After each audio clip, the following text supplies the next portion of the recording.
It helps if I unmute myself and you as well. And also turn down the volume so I don't blow people's eardrums out. Yeah. Misclick. Hello and welcome to Nerdarchy. For nerds by nerds. I'm Nerdarchus Dave and I'm joined by Jason today from Critical Dice. How are you? I'm doing really well. It's a good day, and this is it's still morning for me, so this is a great way to start the day. Yeah, so you kept popping up on my For You feed, so I was like, I do what I normally do when that keeps happening, and I keep liking the person's content. I'm like, hey, you want to come on here and talk about nothing for an hour? Yeah, that's one of my favorite things to do. Yeah, and don't think I didn't see you. I saw you liking the stuff. I was like, oh, Nerdarchy, right on, Yeah. cool. Yeah. Well, actually, social media to me is so weird in the sense that, like, as a creator, I'll see a comment and be like, I've been watching your videos for 3 months and I've decided to subscribe, and I'm like, cool, because I'm like people are so precious with their clicks, and I'm like, I throw them out willy nilly. I'll watch half a video and subscribe. I don't care. Yeah, exactly. And the funny thing is too is that there'll be people who are like, I've been watching your stuff constantly. I just realized 3 months later I haven't followed you like on Yeah, TikTok and stuff. And then they're like, and now you show up everywhere in my For You page. Like yeah. when you follow someone, they're like, oh, you like this? Have all of it all the time. And it gets a little overwhelming. But it's yeah, social media is a weird animal, but is the horse I have chosen to ride in to town on. So it's still my choice, I guess, for better or worse. Well, with that, let's digress a little bit, and why don't you kind of introduce yourself and tell people a little bit about you? Yeah, absolutely. So my name is Jason Russell, and I run Critical Dice. You can find me on Instagram and heaven help us TikTok at Critical Dice. I'm also on Twitter, Critical_Dice, because at Critical Dice was taken by a defunct Pakistani ska band, which I'm okay with. I've come to peace with it. And also, I run my own website called thecriticaldice.com, where there's everything from dice subscriptions to nerdy t-shirts like this one that says Jesus saves, he takes half damage, and other things. And but to summarize what I do very simply is I provide resources to help you have more fun around your gaming table. And so that's what I do. And I've been online doing stuff for almost 5 years now. How did you get started? What got you into the online game of D and The D? Yeah, the online game of D&D was honestly, I had this idea for like I wanted to make this set of dice that I thought was really funny. That regular set of dice, and on the 20 where the one should be, it just says no, with a period at the end. I thought that was really funny, and so I decided to call them critical dice because they're dice that are critical of you, because we all have that moment around the table where we get a critical failure and we're just like, ah, no, we always have that one friend who has preternaturally bad luck and will always get a one in those clutch moments, which makes for great storytelling. But you want to reach across the table and pummel them. And just like, how do I capture that feeling in a set of dice? And so that's what I did. And I was like, well, if I want to make these and sell them, then maybe I should make some social media stuff. And after some urging from my wife, I finally got on Instagram about 5 years ago. And I started like, well, I don't want to do that spammy thing where I just like talk about this thing I'm trying to sell. I want to actually provide, like I said, resources, something useful. And so I started making these things called game hooks, which are these little 2 sentence story starters to help you to just use it wholesale to create the next little plot point in your campaign, or to give you, new ideas for a new direction, or just to make a one shot. And so I started posting those, and now there's almost 800 of them up there on Instagram, and just kind of the account exploded. And I occasionally talked about dice as well, but yeah, that's how it really got started. I was just like, my kids about the same time who were preteens, they started getting into D&D and they wanted to play all the time, which is great. But it's a problem because if I said yes every time they wanted to play, I was either going to run out of ideas or go broke trying to buy all the official, modules and things. And so I was like, well, I'm just going to start, jotting down ideas as I have them, so I'm ready to go. And that's kind of where those first at least 100 of those game hooks came about. Nice. So they've been played. They almost all of them have been played, and now a lot of them come from things that I have done with one shots or games online and things where I'm like, oh yeah, I can turn that into a game hook, and so to get reverse engineered. But yeah, they're most of them, the wide majority of them are player DM tested, player approved, as the saying goes. So, is most of your gaming online or offline? These days, and it was already trending that way, most of it is online, and then of course, the pandemic, or as I say on TikTok, the panini press, Yeah. solidified that trend. And so I run 2 games a month on the Quincy's Tavern channel, and I also have a Monster of the Week stream that I do once a week on a different channel on the Fable 42. So actually, I played my first in-person game since the pandemic a few months ago, because one of my good friends was getting married, and his best man was like, hey, he wants to play D&D for his bachelor party. And I was like, a true nerd close to my heart. And so they came to my office, and I ran D&D for him and his best man and his groomsmen, and we had a great time. So yeah, these days it mostly is online, and I've kind of gotten used to that. So it's a little That weird went when in a some, completely different direction in my head. yeah, Like yeah, we I he just wants to imagine. play D&D, so we rented a bunch of strippers. And we're like, you got to keep your clothes on. It's so hard to find players, but we're paying you. So now you're a dwarven cleric. I feel like there are easier ways to get players than that, but I hear what you're saying. Maybe easier, but not funnier.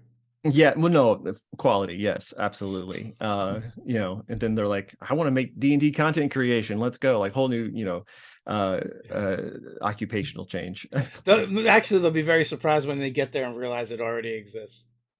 Yeah, there's some crossover, I think, for sure. Even the term dungeon master, but let's not digress on that too much. So, so this dice subscription box. What can people expect if they Oh yeah, subscribe to your dice? uh, for sure. Here, let me grab this real quick. Uh, I should have had this in range. So I have a dice subscription service called the Endless Bag of Dice, and it's dice to your door every month. You don't even have to put on pants, and it comes in a little package here like this. It says, "May the dice be ever in your favor." And inside, at the most base, is a set of dice, a bonus item, and usually a download, like an adventure or a subclass, a custom character sheet, maps, and all created by some other content creators out there, to kind of highlight their work. And then there's a couple of tiers of it where like there's the XL bag where it's like a really nice set of dice and a regular set of dice plus all that. And then there's stuff like the kind of the new one I did, the deluxe box that has like metal dice and stone dice in it and stuff like this that was like as big as my ear. So yeah, so it's really great, and it kind of exploded during the pandemic too, because people wanted to have a little bit of serotonin, and Yeah. getting shiny sparkly click like math rocks in the mail did the trick, and it didn't cost very much. So yeah, so I've been doing that for several years now, and that's kind of the backbone of my business. But yeah, it delights and inspires people every month. So, what is the process for picking dice? Usually they go with a theme. Okay. So um, this is what I'm thinking about the most right now. Is so the one for November has kind of Thanksgiving vibes, Okay. and there's like a set that kind of feels like cranberry sauce, and another set that feels like kind of an autumn cornucopia table setting kind of feel to it. And then in December, the vibe kind of is this kind of very Christmassy, and a lot of like gold and red and greens and things like that. And then usually the download will also kind of like key into that as well. So the one that's going out right now is like dragon themed, and so because Dragonlance is coming out next month, right? So the ones I'm most proud of are the metal dice for the deluxe box.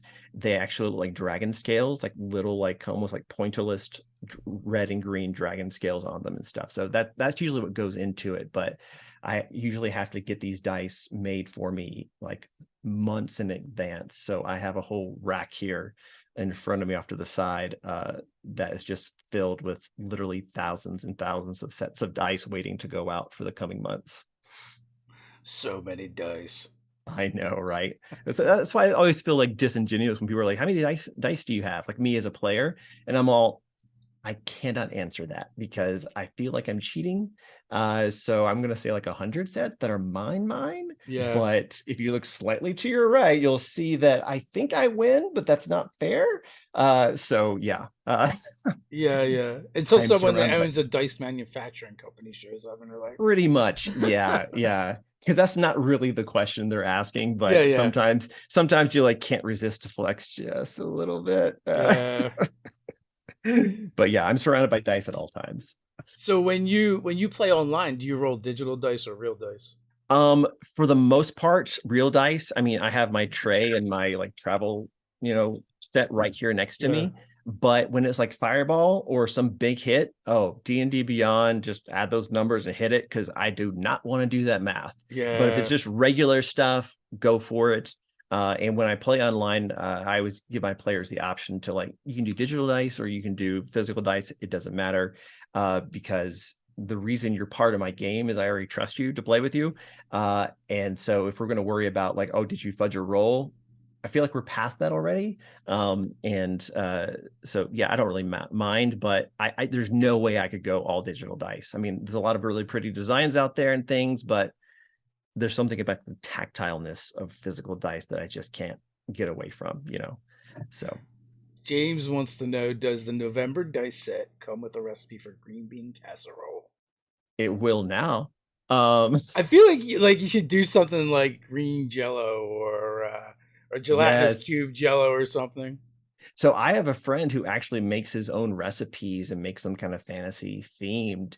I could reach out to him and Yeah. see, and some people might know who I'm talking about, but if he'd be up for that, but that's a great idea actually. But There's yeah, different subscription box RPG Crate. yeah, They used to yeah. do a lot of those where it would be like a fictitious monster related recipe, but then you'd flip it Hmm. over, I think, and then there was like a real recipe.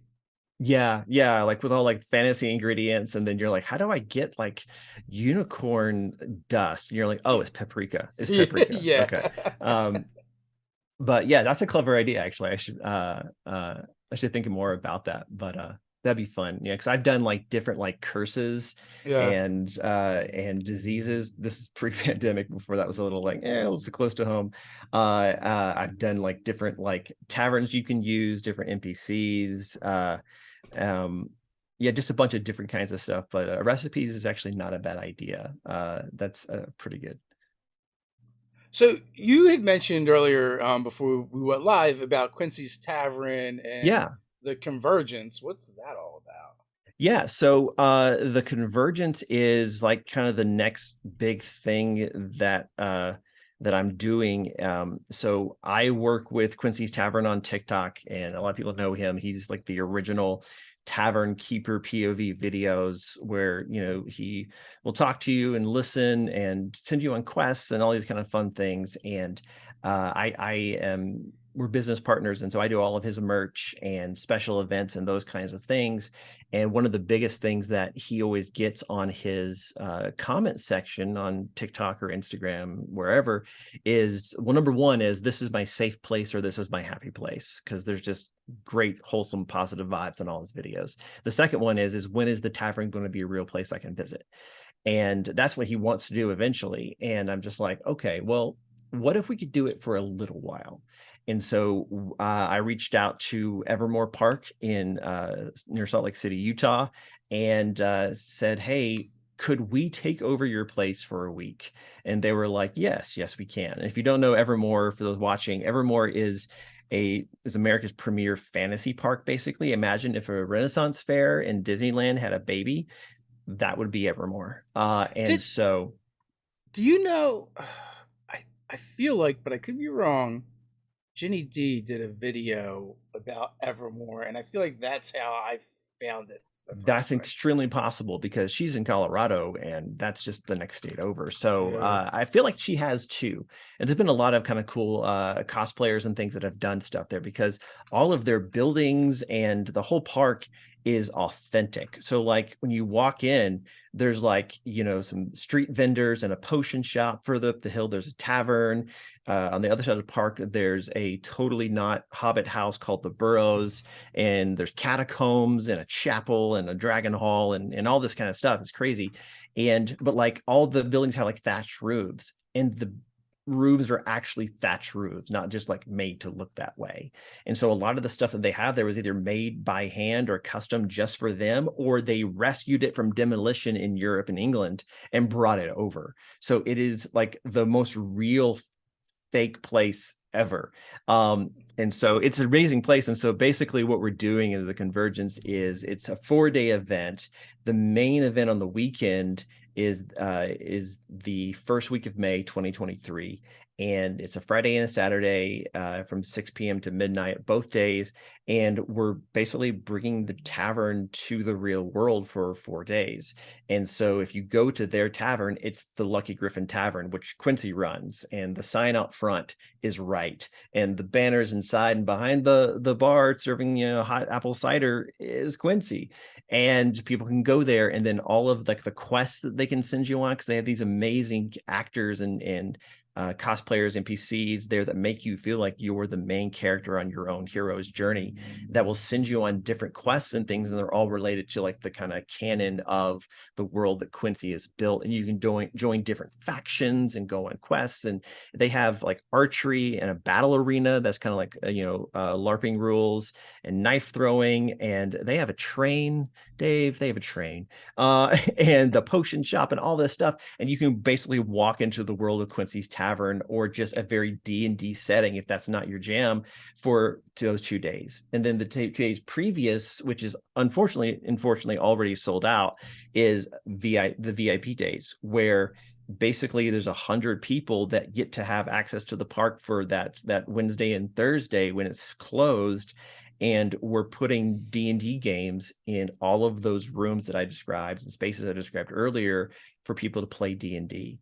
And it's people like Amy Vorpal and Kate Welch, Quincy and myself.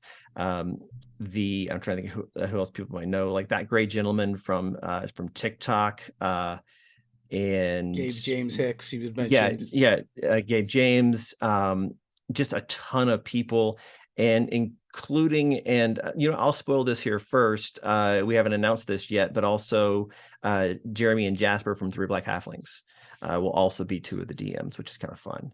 Oh, nice. They're coming over. They're in the UK, aren't they?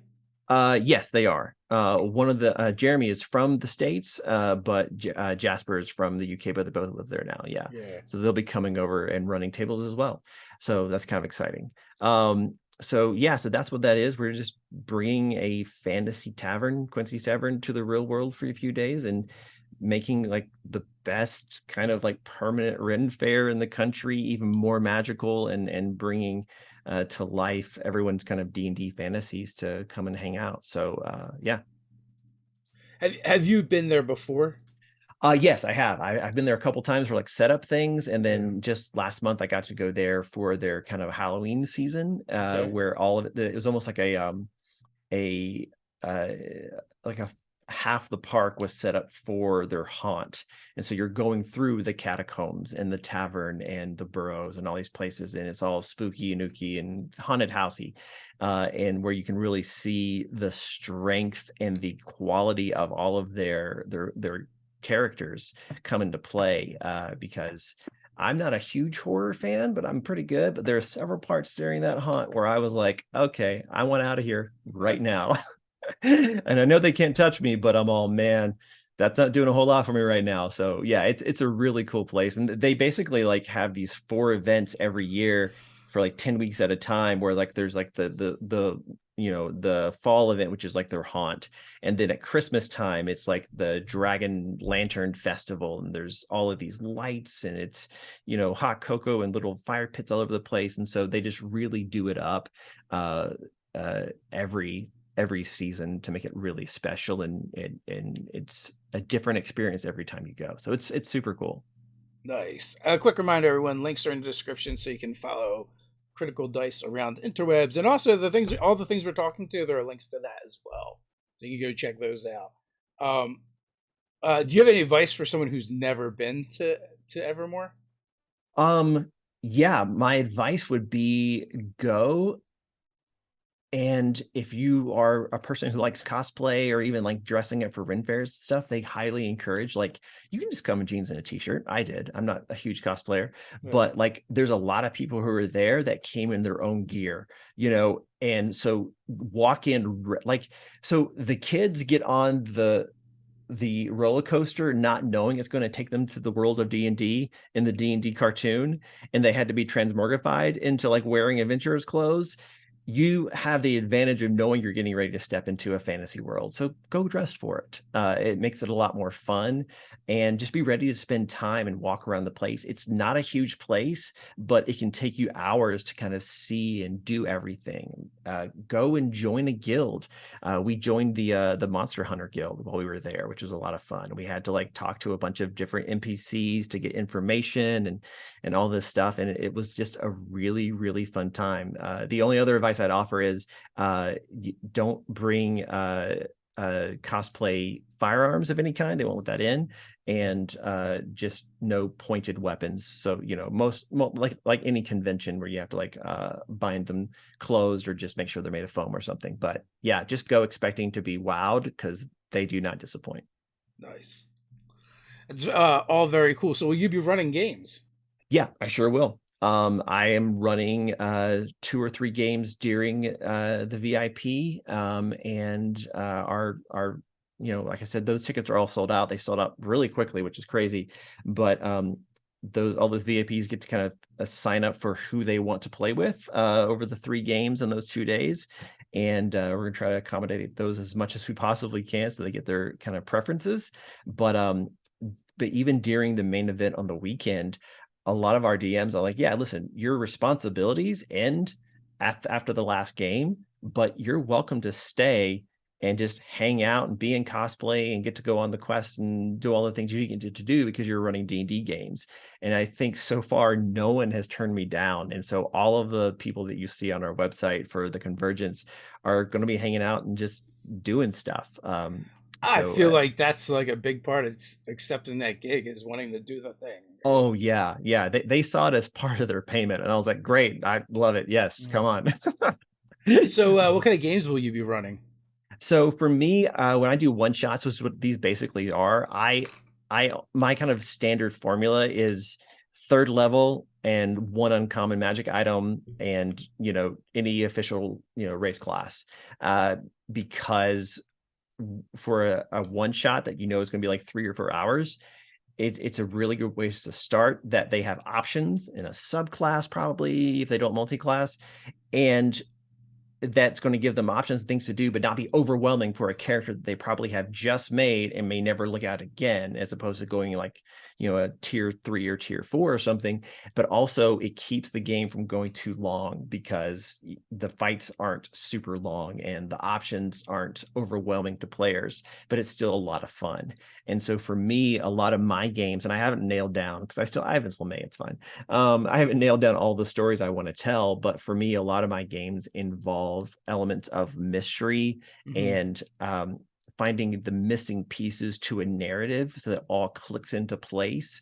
And then also a lot of kind of surprise twists and turns, like the monster's not who you thought it was, or what you think the reason that this villager got kidnapped is not why you think it was, and it's actually something much weirder, much wilder, that kind of leaves the players like shocked and a little delighted, to have that kind of mundane or benign violation of expectations. Will you be including any elements from the park? Absolutely. So I know some people, they'll be running games in the catacombs, which is like up in like the chapel itself, and then below it there's actual catacombs, and they're actually going to send some of their players down into there to find things and then bring them back up. Yeah. And then some of the character actors, the NPCs will be around. I might pull them in for some things, but yeah, I'm seriously considering maybe even setting it here at the park, so that the uh everyone's will be familiar with the area, and maybe setting the mystery there, and maybe even, incorporating some elements of figuring out where stuff is. Heck, maybe I might even put them on a quest to find something to stop the bad guy that is in the park, and then when they figure out where it is, it's actually in the building that I'll be in, and they're like, wait, so it's here, like here.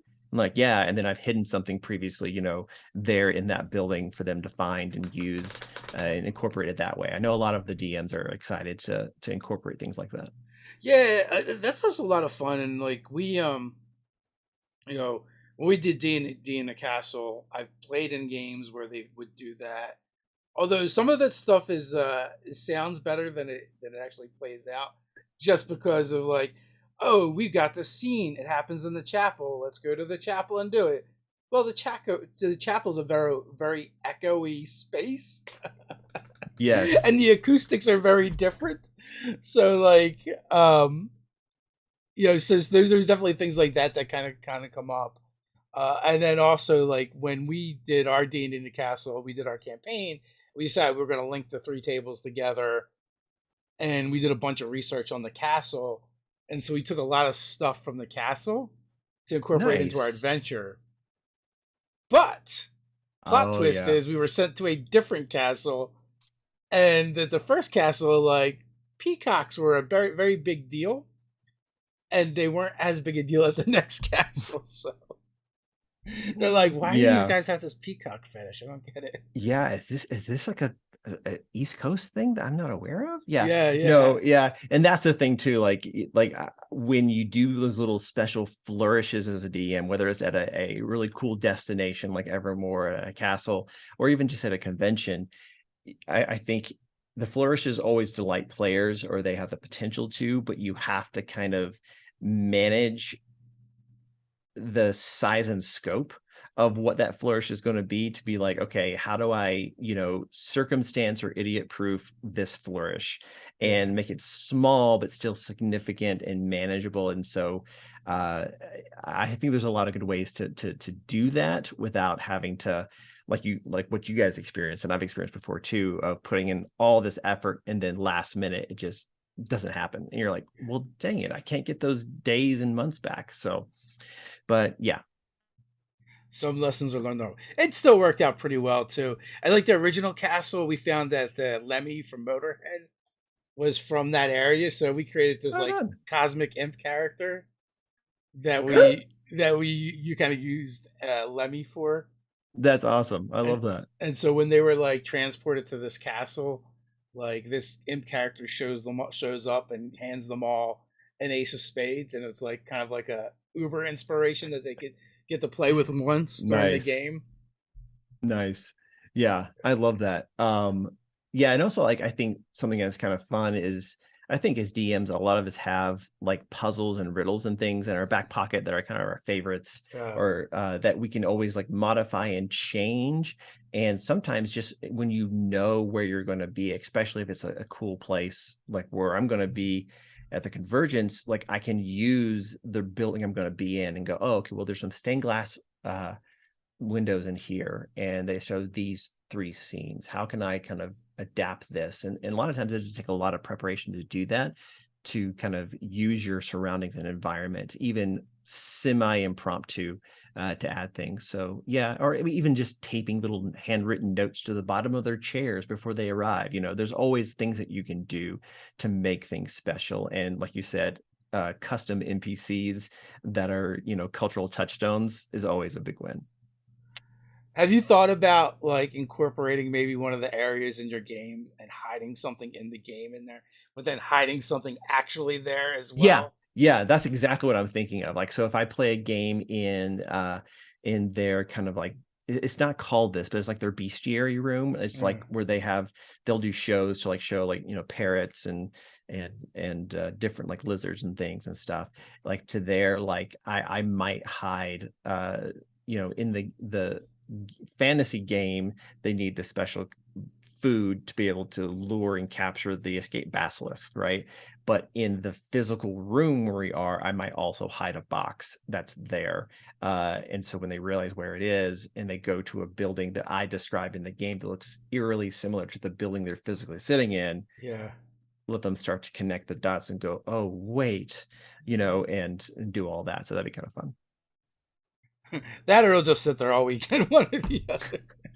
Like, no one figured it out. Everyone got turned to stone. Sorry. Yeah. Oh man, that's But that's one of great. the options. That's one of the options. Failure is always an option. True. You mentioned you're running a stream game of Monster of the Week. Yeah. Yeah. Are you familiar with Monster of the Week? I am. I am. I actually. So that is the Powered by the Apocalypse game that I'm the Yeah. most familiar with, Hmm. and I ran a campaign of that, and we're working on our own RPG that is modeled heavily off of Monster of the Week. Because that's that and Dungeon World are the games we have the Yeah. most I was experience going with. to say Dungeon of the World and Monster of the Week, I think, are the two big, well-known Powered by the Apocalypse games. Yeah. Yeah. So the Monster of the Week I run has been going almost for 2 years, and it's an ongoing campaign, and it is called the Duke City Chronicles Uh-huh. because it's set here in Albuquerque where I live, which one of Albuquerque's nicknames is the Duke City, um, named for the Duke of Albuquerque. And I set it here because Albuquerque is such a weird place. I have to change very little to make it work for my games. And so everything in my game is based on real stuff, even real people. The names are changed to protect the ignorant, and Yeah.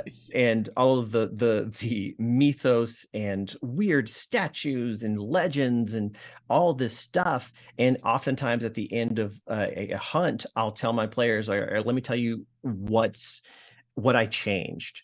And they're like, I changed this and I changed this. And they're like, wait, what? I'll give you an example. They were hunting down this sorceress who is basically, and some of my players are in the chat right now going, yes, very true. Um, uh, who they're hunting down, she's a thief. She's someone you hire for the magical black market to like get things that you might need that are kind of weird to get. And so she steals from some items from this pawn shop that's really in town, that's run by a demon, which is the not real part.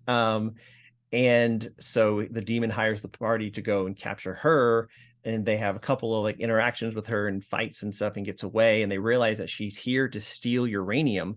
And they're like, what where is she going to find uranium? And they find even like these blueprints to a small reactor that has like a name like, you know, MP 1209S or something like that. And they I've told them they can Google stuff because it's all based on reality, and they Google it and they're all, is Jason, is this reactor in the basement of the University of New Mexico's engineering building? And I'm all, yes, it is. And she's going to steal their uranium. And so they go have this whole fight in the basement of UNM and steal that and everything. And at the end of it, I'm all, okay, so here's what's not true. As far as I know, no one is trying to steal the uranium. Everything else is true. And so because of things like, you know, the national laboratories we have here and being a desert and the Manhattan Project and all of the Native American and things and Spanish things and all that stuff here, there's just so much to draw from, and I love it, and it's a lot of fun to It play. sounds like we run our games very similar, because Okay. a lot of times they're like, "Well, can my character internet search it?" I'm like, "Sure," and they're like, "Well, I got to roll." I'm like, "You got a phone right there, don't you?" Mm-hmm. And like, and I would use Google Images for things, of places, and bring it up, and and another time they're investigating something, and I'm like, "Oh, it's an apartment building on 38th and Federal Street over in Camden." And then they bring it up. They're like, "Wait a minute, there's an apartment building there." I'm like, "Yeah, I know, I live there." So But for the game that I ran, they were working for a para-government organization, and the best part for me was just making up the different acronyms. Mm-hmm. Um, so the organizations they worked for were the Paranormal Investigation, Investigative Criminal Enforcement and Location, Pickle, because we had been gaming online, and this was like the first game we were going to be playing in person, and we'd been talking about like where we're gonna get food from, and we were like, hey, there's this place called Elsie's Pickles, and like they don't use bread, they just put the sandwiches on these giant pickles. That's And awesome. so like yeah, so they decided, well, we want the organization to be named Pickle. I'm like, all right, this is going to be a little work, but I think I can make something happen here. Nice. Uh, Yeah, there's a great podcast for Monster of the Week called The Crit Show, yeah, and they're based in Indianapolis. And so in their Monster of the Week game, they all play themselves and they all live in Indianapolis in the game too. And one of the guys in real life works at the Indianapolis Repertory Theater, which is beautiful. It's right next to Gen Con, and it's called the IRT. Um, and so in the game version, it's a front for uh, a a monster hunting organization called the Indianapolis Paranormal Task Force, the IPT. And so in the game, they all work there. And in real life, one of them works there. And that's also where they have their live shows yeah, during Gen Con. And their company vehicle is an IPT cruiser. nice. Yeah, like so they decided their headquarters was going to be out of Camden, beneath the aquarium. So like Nice. when people are like Session Zero is such a waste of time, and No, I'm it's like, not. you clearly just don't know what you're doing. Like you should be world building and having fun with your players, co-creating. Oh yeah, absolutely. In session zero, oftentimes is where as a GM, you get additional surprising fodder for Yeah. the narrative. I remember specifically with the Duke City Chronicles with that Monster of the Week show, talking with one of my players individually about like, what do you want to do? They wanted to play the spooky playbook. So like they talked to Yeah. ghosts and stuff. And she was like, yeah, I want to be like an old grandma that like is like tough as nails, like tattoos on her forearms, and she like is an artist, and that's why she's in New Mexico, but she's really from like West Virginia, da da da da da. And that, but she talks to ghosts for a living. And I was like, did you just make spooky Georgia O'Keeffe? And she was like, I think I did. Okay. And like, and from that, like we found a haunted mansion that's really in downtown in Old Town Albuquerque, and like yeah, it's a bed and breakfast now, and so that's where that character lives, and she has a 63 Mustang that the character all the players drive around in, and all Yeah. of this stuff fueled out of that. And she talked about how she can see ghosts, but the one ghost she can't see is her dead husband. And Uh, I'm like, oh, that's so good. And like I was able to use that multiple times, even this big cathartic event where I had to stop the game because she was crying. And I'm like, are you okay? She's like, no, like he's not even real. But that hit me so good. Like it was just a really good time. So session yeah. zero is, if you feel like it's a waste of time because you want to just get to it, you're missing out on the chance to fuel your race car before you get onto the track, and you're not going to be able to go as fast or as far without that fuel. And that's why session zeros in part are so important. Yeah, most of the adventures that I ran were me just Googling, paranormal or cryptids in the area, right? Mm-hmm. Except for the one thing came from their from the Session Zero was, Pickle did something for the fairies once upon a time, so now they have coffee and donut Mondays from the Fae. And Okay.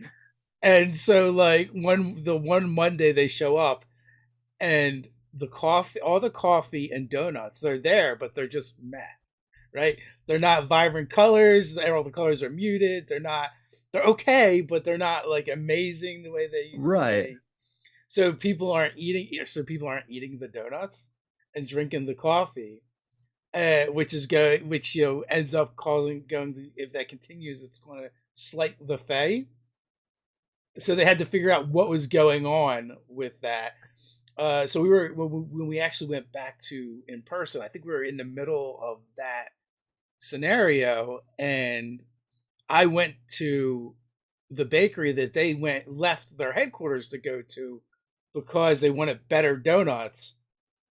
And I went there, placed an order, and then picked them up and got each player a box of their own donuts, and they're like known for this one type of donut. But then we went and got like the colored glitter and gel and stuff like that, and like spruced them up, to add to the game. Oh, that's awesome. But you actually got the donuts in real life? Yeah, yeah. Oh, that's awesome. Yeah, I love that so much. Because it was like that scenario was going on while they're working on some other things, and they're like, "Oh, well, this bakery is not that far from there, Macmillan's. If you happen to be in South Jersey, great bakery. They've been there forever." And they're like, "Oh, it's not that far. Let's go pick up some donuts from there instead, and we'll have those." So I was like, "Oh, that's perfect." When we went back to play, I'm like, "I'm totally getting them from there." And the people that work there, they're old and grumpy. And when I first called, I'm like, I've got a bit of a weird request because I tried to get them to decorate them. They're like, "No, I don't think we can do that." Yeah, sometimes you just have to like, some assembly required for excellent props at your game. Yeah. So, but yeah, I mean, I love modern games like that. Yeah. Of course, we're in South Jersey, so I kicked it off with the Jersey Devil. Nice. And excellent. I used a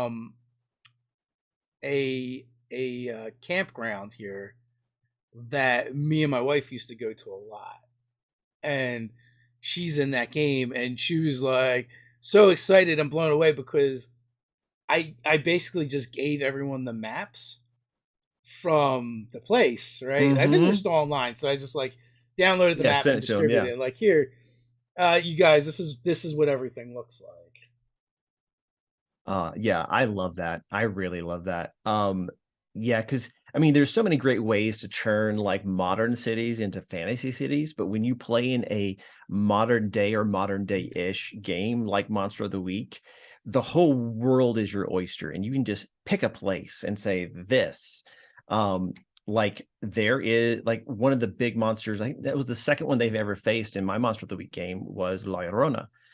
Which is a southwestern and Mexico-based, ghost that, if you get too close to bodies of water, will drown children, right? So I was like, that's kind of weird. I'm going to have them drown infidelitous men, because in the story, she goes crazy because her husband walks out on her.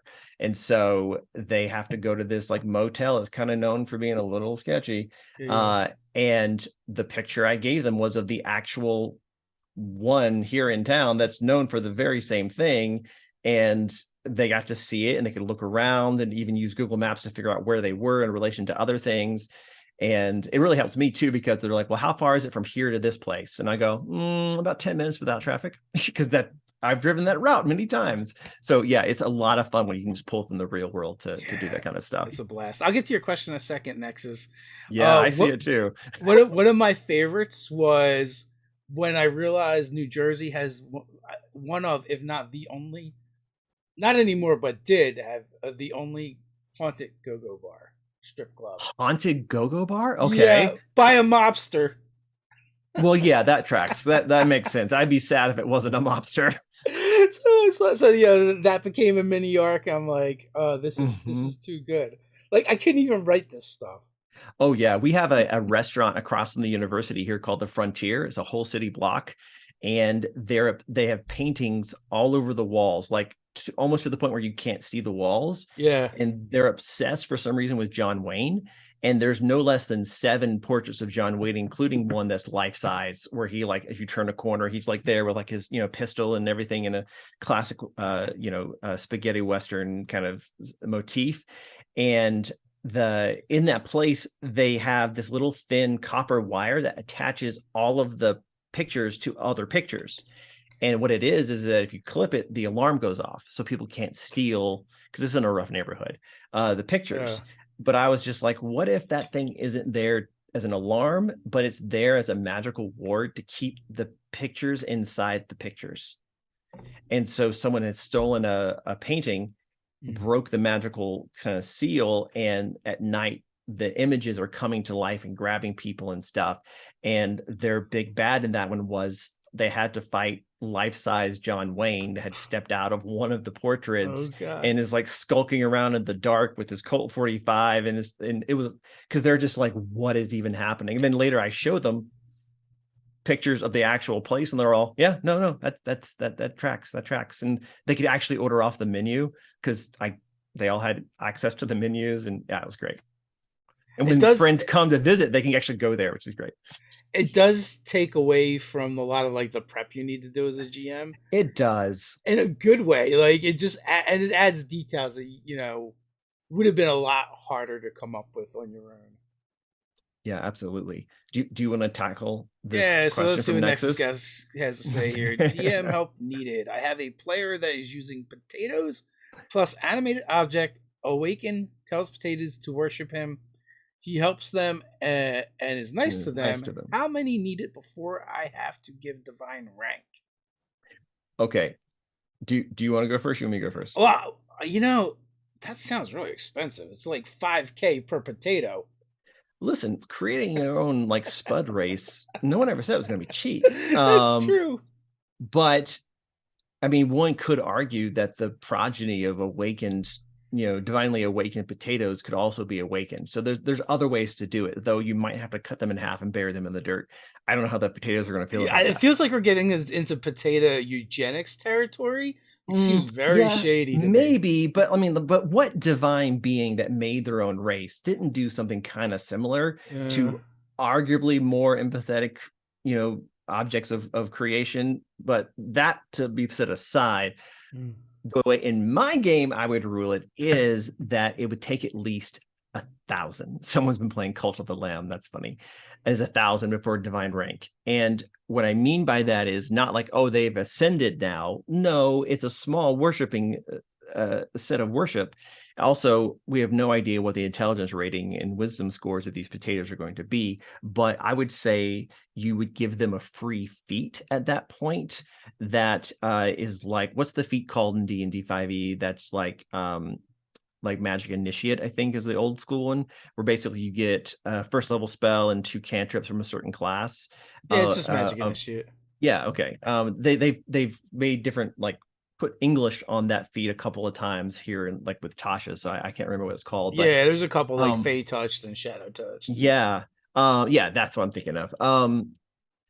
Where they can get cleric spells or even paladin spells and start kind of like, when they get to 10,000 potatoes, which I mean, that could derail the narrative really quickly. They can start getting second level spells and so on and so forth until, like, if to where they could have enough belief energy that would help them with a ritual, a very complicated ninth level ritual to ascend to godhood. But yeah, I would start giving them divine feats that mimic spells and even class features from paladins and clerics, especially nature clerics, to where they start getting some of that divine juice from their followers. I would cheat and look at Mythic Odysseys of Thoros and Ooh, look at that's how they good. use the piety scores and ranks in there. That's really good. I like that. And I Don't would have like throws. just match that up with the suite of abilities I thought they would get from having potato worshippers. Mm-hmm. Yeah. The awakening gives them a 10 in intelligence and wisdom. Okay, so average. That's good. That's really good. But then, I mean, but now no everyone talks about the benefits of starting your occult, I mean religion, but they never talk about the cost. So not only is it expensive for these spuds, but you could grow the spuds and then awaken them just for ethical sourcing. But also, what about blights? What about people trying to eat them?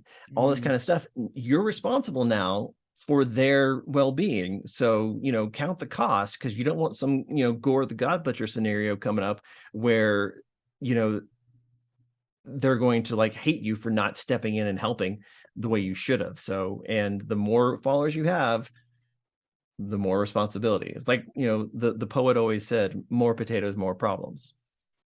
I'm just thinking of the one slated potato that rises up among them all, that seeks your blood and vengeance now.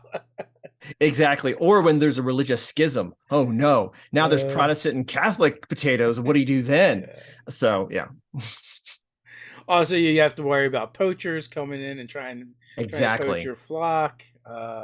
Yeah, I do either like the idea of, you have to protect them too. I mean, potatoes become French fries, and French fries are very delicious. delicious. Exactly. Exactly. But then again, every good, religious system needs an evil opposite. So, like there's like, in Marvel comics, you've got stuff like Hela and Loki and other mythoses. You've got Satan and God and all that kind of stuff. But like, so maybe you could use, if you want to be devious, depending on the alignment you're going for, you could allow a certain number of them to be French fried, just so now you have a antagonist to work against. I'm not saying that that's right. I'm just saying it's interesting. Yeah. Well, I mean, you know, when the players give you these knives, you have to stick them someplace. Yeah, it becomes Chekhov's French fry. Like, I mean, it's Yeah. right there. You got to use it. Great. I didn't think I'd be addressing sentient potato questions today, but here we are. This is how you know it's going to be a good day. Oh, and the player's 12. At 12? Okay, no, the player has 12 potatoes. Yeah. So good. There we go. But yeah, just also listen, know that if you dangle any fraction of a mote of divine energy in front of your player, that's what only thing they're going to want to do. Yeah. They're going to become a divine Ronald McDonald at this point. And so if you don't, just be aware that there is a high chance of derailment of long, hard fought and hard planned campaign ideas that could be destroyed because of potatoes, which is not the first time it's happened. Not a lot, but it's weird that it's happened more than once. Yeah. I'm just picturing this Spartan army of potatoes getting ready to wage war. How many spuds did you bring to the army? Spuds, what is your occupation? All right. So, what is your favorite non D&D game to run? Honestly, so I've played a fair number. I wish I had played more tabletop RPGs. And there's some that are on my list to play, but honestly, Monster of the Week is my favorite non-D&D one right now. Just because of how narratively focused it is, how kind of soft the rules are, where when a mechanic is like, well, I don't understand what this means. What do you mean you just pick an effect? It's like, well, we work on that together and it has to make sense for the story that we're telling. And I love that because, you know, it doesn't mandate role play, but rather it is fertile ground for role play where it can't help but sprout, which is not a potato pun. And I love just that it mimics so well the Supernatural and Buffy and Dresden Files, and also Scooby Doo, honestly, anyone really? any episodic Monster of the Week show, which I'm going to also argue is the same formula of all the superhero TV shows like Mhm. Flash and Supergirl, Agents of Shield. They all run on the exact same gear, and so I've actually written a superhero mod for Monster of the Week called Villain of the Week that I'm still like working on and trying to finish up, but it's just straight up monster with mechanics, but superheroes. Because it, at least on popular television now, it follows the exact same mechanics and exact same themes and pacing as those older, monster shows did. Even you can argue Doctor Who is part of that. So yeah, so I really love Monster of the Week. We even our D&D games at a certain point we sort of trying to run them more episodic like that, Yeah. just because it's just easier if you have a beginning and an end at every session, because you never Mhm. know who's going to be able to show up or who isn't going to be able to show up. It makes it easier. Yeah, that's what we've kind of landed on too with the games I DM on the Quincy's Tavern channel, where we have like a loose continuity, but every episode is its own thing. And so the idea we have there is that basically there are people called like the tavern guard, friends of the tavern, that will just show up or get summoned because there's a problem that needs to be solved. It's like the A team, right? Yeah. And there are some mainstays in our cast, our friend Quincy, our friend Lightbox Gnome, and Jackie Elena Chan, who are all from TikTok. That's like the core group. And then our friend Dead Aussie Gamer comes in sometimes, Jenning Brower, just a bunch of different people. And so when they gear up, the cast might slightly change, or even the player might choose to play a different character, but it still kind of starts the same and it has a satisfying conclusion by the end of 3, 4, 5 hours. And if you missed last week, it doesn't matter, you still get the setup, and it's most of the same people, but it's variety. And logistically it works really well because I don't have to worry about this hard continuity. If people can't show up, it's okay. It was already a quasi semi, rotating cast that allows me a lot of flexibility for like guest stars, as it were, for those extra seats. And it helps the viewer go, oh, I love these adventures, I'm going to check in. And if I missed last episode, it doesn't matter. I might miss a couple of in jokes from the chat or from the game itself, but this time we're going to go in Spelljammer, and this time we're doing a dungeon crawl, and this one it's like a cooking challenge. And so it gives me as the DM and also the players a lot of flexibility. It's still a lot of fun, still tell great stories, but also from the logistical side of things, it's way, way easier. So, what is the weirdest thing to come up in one of your Monster of the Week games? Weirdest thing. Let me think about that for a second. Well, I got one for you to have in our game. Yeah, I'll tell you about that. yeah. Go ahead. So, it turns out that the reason why the Winter Fae were opposing the other Fae over the donuts was because they felt slighted by the Winter Fae's queen, because she had fallen in love with a mortal and then put that mortal under her protection. And the Winter Fae queen used to make fun of and prank that mortal. And once the relationship started, he was under her protection, so he couldn't anymore. So it was payback for that. So they decided that in order to fix this, they had to figure out who the mortal was. They're long dead, and it was Davy Crockett.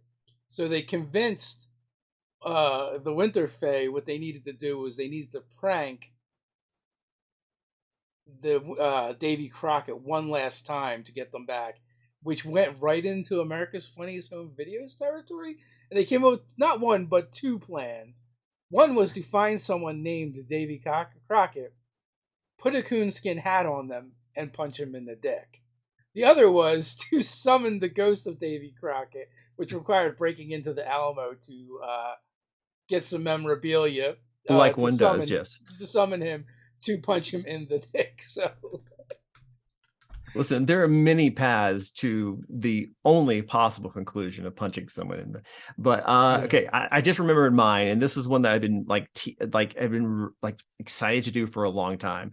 So Albuquerque is the home of the world's largest mass ascension of hot air balloons in the world. We just had it last week.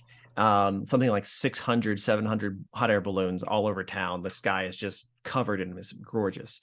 And so we have a balloon museum here. Someone contacts our team and says, hey, there's been some weirdness going on. A balloon was damaged while it was trying to go up. Things have been being broken and stuff here in the balloon museum, and some other things that we don't want to discuss on the phone. Can you come check it out? So they come check it out. And while they're there, they say, yeah, we think the place is haunted. We've seen a couple of ghosts. And so they hang out in the balloon museum after close. And sure enough, after it's dark, this whole open foyer area lights up with ancient soldiers from the American past. And they're like, and you can hear like the muskets firing and whizzing past your ear, and there's smoke and all this stuff. And they can put their hands through them, and the ghosts are kind of ignoring them. And the spooky grandma who could talk to ghosts, they won't talk to her. And then there's like a general who will talk to her, but like attacks and stuff. And they go through all this stuff where they're this shenanigans, and it turns out it's not haunted. It's all just holographic projections from a projector coming from the ceiling.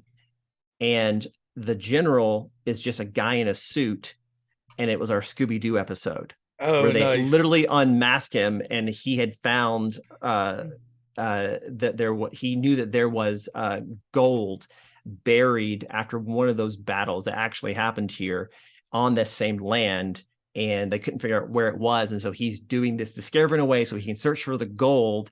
And then the little twist I gave it is that there was one ghost who was posing as the janitor that the spooky grandma could talk to, and was like, I will tell you where the gold is as long as you make sure it doesn't fall into the wrong hands. I've only stuck around this long to guard it. So if I know that you're going to take care of it, I can rest. And it wasn't until after she talked to him that she realized that he was the ghost, because he fades from view and no one else could have seen him. And they're like, oh, and it was hidden inside one of these cannons they have on display there from that battle that's been plugged up, that they open up and there's gold inside and shenanigans. So my Scooby-Doo episode was one of my favorites. So it was like Scooby-Doo and Sixth Sense rolled into one. Yeah, it's Scooby-Doo's Sixth Sense with a little dash of National Treasure, as always. As always, nice. Yeah, that one was my fun. I like that one a lot. So we are just at the hour mark. Final thoughts before we head on out? Final thoughts is other than just, hey, check me out on social media at Critical Dice, Instagram and TikTok, thecriticaldice.com for dice subscriptions and things. But also, more than that, please check out theconvergence.events for what we're doing at Evermore Park in May. Quincy's Tavern is coming to the real world for a few days, and you can be a part of it and have an amazing time at America's premier fantasy park, Evermore. And a lot of some of your favorite content creators are going to be there as well. It'll be an amazing time, and I'd love to see you there. So other than that, don't forget to take a long rest. Potions are not water. Make sure you're drinking water and that you're taking care of yourself and each other. Quick reminder, links are in the description. Go check them out. Next is for your last question. When you cast plant growth on the spuds, they get bigger. So with that, until next time. Spud uprising. Stay dirty. Yeah. Giant size them.